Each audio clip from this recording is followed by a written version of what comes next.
በአማራ ክልል ያለውን ጦርነት የክልሉ ነዋሪ ብዙ ዋጋ እያስከፈለው በመሆኑ ችግሩ በምክክርና በውይይት ሊፈታ እንደሚገባ የኢትዮጵያ ሀገራዊ ምክክር ኮሚሽን አስታውቋል።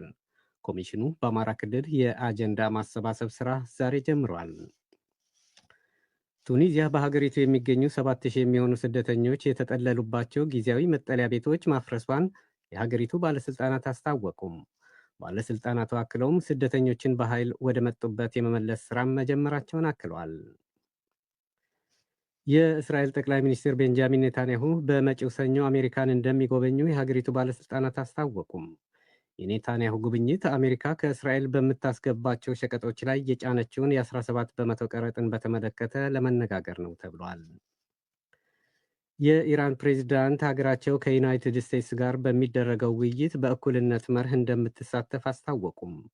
ፕሬዝዳንት ማሱድ ፔሽኪያን ኢራን ከአሜሪካ ጋር በሚደረጉ ውይይቶች እንደሚሳተፉ ቢገልጹም የቀጥታ ውይይት እንደማታደርግ አክለዋል።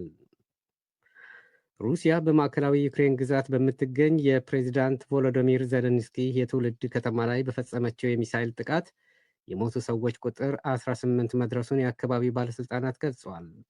ትላንት በክሪቭሊክ ከተማ በተፈጸመው ጥቃት 61 ሰዎችም ቆስለዋል ነው የተባለው። ዜና በዝርዝር በአማራ ክልል ያለውን ጦርነት የክልሉ ነዋሪ ብዙ ዋጋ እያስከፈለው በመሆኑ ችግሩ በምክክርና በውይይት ሊፈታ እንደሚገባው የኢትዮጵያ ሀገራዊ ምክክር ኮሚሽን አስታወቀም። ኮሚሽኑ በአማራ ክልል የአጀንዳ ማሰባሰብ ሥራ ዛሬ ጀምሯል።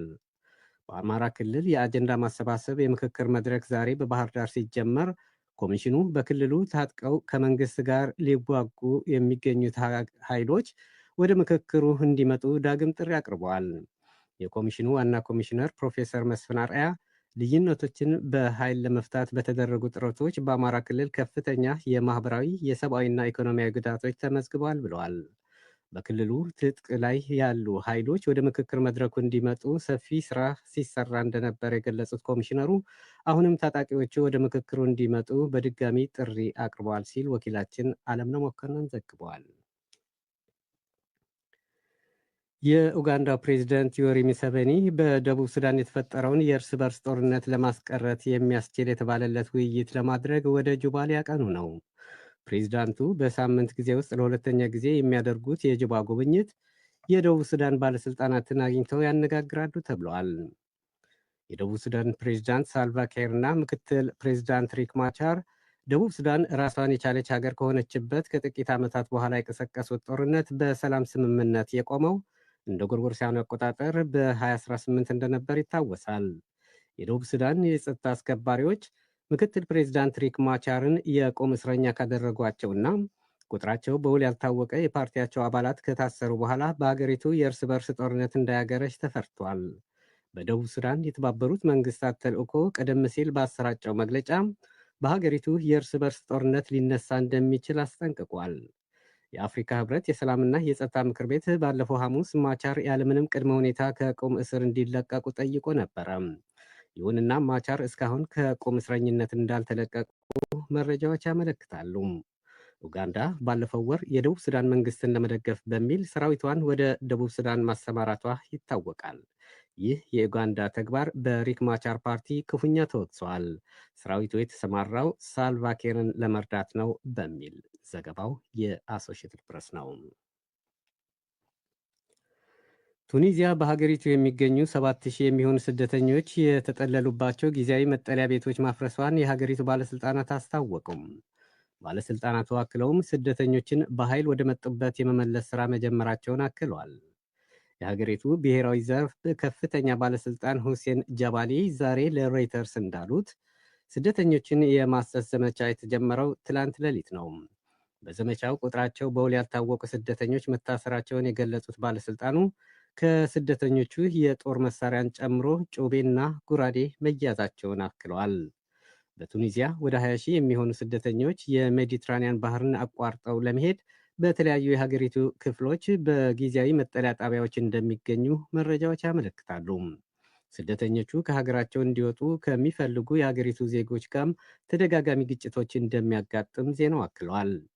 የአካባቢው የሰብአዊ መብት ተከራካሪዎች በበኩላቸው የሀገሪቱ ባለሥልጣናት የሀገሪቱ ዜጎች በሌሎች አፍሪካውያን ስደተኞች ላይ ለማነሳሳት ዘረኛ ንግግሮች እንደሚያደርጉና እነሱን የረዱ ዜጎቻቸው እንደሚያስሩ መግለጻቸውን የዘገበው ሮይተርስ የዜና ወኪል ነው። የእስራኤል ጠቅላይ ሚኒስትር ቤንጃሚን ኔታንያሁ በመጪው ሰኞ አሜሪካን እንደሚጎበኙ የሀገሪቱ ባለሥልጣናት አስታወቁም። የኔታንያሁ ጉብኝት አሜሪካ ከእስራኤል በምታስገባቸው ሸቀጦች ላይ የጫነችውን የ17 በመቶ ቀረጥን በተመለከተ ለመነጋገር ነው ተብሏል። አንድ ስማቸው እንዲጠቀስ ያልፈለጉ የእስራኤል ባለሥልጣን ለሮይተርስ የዜና ወኪል እንዳሉት ኔታንያሁ ከፕሬዚዳንት ዶናልድ ትራምፕ ጋር የሚያደርጉት ውይይት የተጣለውን ቀረጥ እንዲነሳ ለማግባባት ነው ተብሏል። ውይይታቸውን የኢራንና የሂዝቦላህ ጉዳይ ያካትት እንደሆነ የጠቅላይ ሚኒስትሩ ጽህፈት ቤት ማረጋገጫ መስጠት አልቻለም ነው የተባለው። የአሜሪካ ፕሬዚዳንት ዶናልድ ትራምፕ በተለያዩ ሀገራት ላይ እየጣሉ ያለው የገቢ ዕቃዎች ቀረጥ አካል ነው የተባለለት አዲስ የቀረጥ ፖሊሲ መሰረት አሜሪካ ከእስራኤል በሚገቡ ዕቃዎች ላይ 17 በመቶ መጣሏን ታውቋል። የእስራኤል የፋይናንስ ሚኒስቴር በበኩሉ ይህ አዲስ የተጣለው ቀረጥ እስራኤል ወደ አሜሪካ በምትልካቸው ማሽኖችና የሕክምና መገልገያ ዕቃዎች ላይ አሉታዊ ተጽዕኖ እንደሚኖረው ገልጸዋል። እስራኤልና አሜሪካ ከዛሬ 40 ዓመታት በፊት የገቢ ዕቃዎች ከቀረጥ ነፃ እንዲገቡ መስማማታቸው ይታወቃል። ይህ ዶይቼ ቬለ ነው። የኢራን ፕሬዝዳንት ሀገራቸው ከዩናይትድ ስቴትስ ጋር በሚደረጉ ውይይቶች በእኩልነት መርህ እንደምትሳተፍ አስታወቁም። ፕሬዚዳንት ማሱድ ፔሽኪያን ኢራን ከአሜሪካ ጋር በሚደረጉ ውይይቶች እንደሚሳተፉ ቢገልጹም የቀጥታ ውይይት እንደማታደርግ ግን አክለዋል። ፕሬዚዳንቱ ዛሬ በተካሄደ ስብሰባ የተናገሩትን ጠቅሶ ጽህፈት ቤታቸው በድረገጹ ባሰራጨው መረጃ የኢራን እስላማዊ ሪፐብሊክ ከአሜሪካ ጋር በእኩልነት ደረጃ ለመወያየት ትፈልጋለች ብለዋል። ኢራን ከአሜሪካ ጋር ንግግር ለማድረግ ፍላጎቷን ብታሳይም በጫናና በማስፈራራት ቀጥተኛ ውይይት ማድረግ እንደማትፈልግ ግን ይፋ አድርጋለች። ሰሞኑ የአሜሪካው ፕሬዚዳንት ዶናልድ ትራምፕ ኢራን የኒውክሌር ግንባታዋን በተመለከተ ከአሜሪካ ጋር ቀጥታዊ ውይይት እንድታደርግ ጥሪ ያቀረቡ ሲሆን የዲፕሎማሲው ጥረት ካልተሳካ ግን ኢራንን እንደሚደበድቡ ዝተው ነበረ።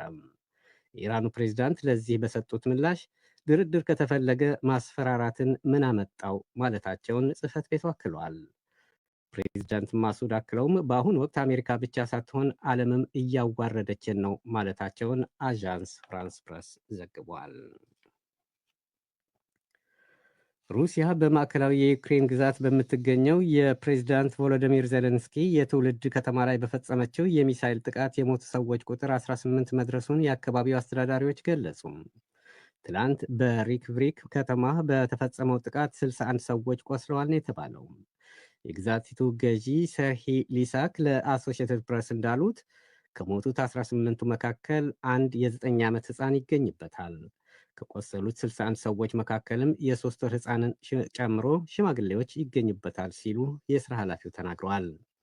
የዩክሬኑ ፕሬዚዳንት ቮሎዲሚር ዜሌንስኪ በቴሌግራም ገጻቸው የሚሳይሉ ጥቃት በመኖሪያ ቤቶች፣ በአካባቢው በሚገኙ የመጫወቻ ሜዳዎችና ተራ መንገዶች ላይ ያነጣጠረ ነው ሲሉ ጽፈዋል።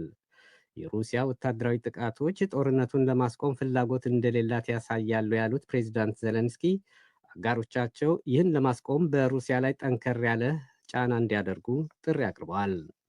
በሚሳይል ጥቃቱ 20 መኖሪያ ቤት ህንፃዎች፣ ከ30 በላይ መኪኖች፣ ቁጥራቸው ያልተገለጸ የትምህርትና የምግብ ቤት ህንፃዎች መውደማቸው ታውቋል።